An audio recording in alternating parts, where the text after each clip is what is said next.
Selon l'Organisation mondiale de la santé, 30% de femmes sont victimes de violences conjugales de la part de leurs partenaires dans le monde.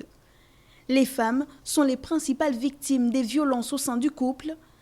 Qu'elles soient verbales, psychologiques, physiques ou sexuelles, les violences conjugales prennent des formes multiples et engendrent des pathologies physiques et psychiques. Ces violences peuvent se dérouler dans n'importe quelle classe sociale.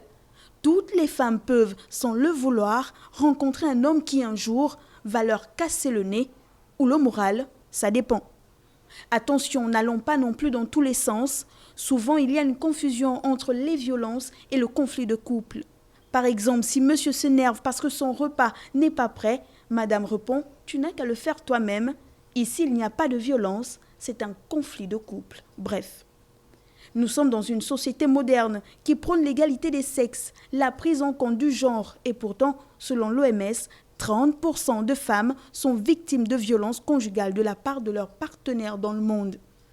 La violence dans le couple se met en place dès le début d'une relation. Il y a des éléments sous-jacents, le contrôle et la domination. Le geste violent est une stratégie qui vise une fin. Il constitue un abus de pouvoir au niveau des intentions poursuivies, objectifs contrôler, dominer, insulter, menacer, gifler et parfois tuer. La violence s'installe progressivement dans le couple et se développe à travers des cycles dont l'intensité et la fréquence augmentent avec le temps.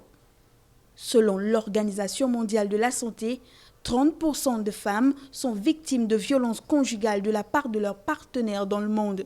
Mais selon les spécialistes, on ne change pas un homme violent. Il faut partir.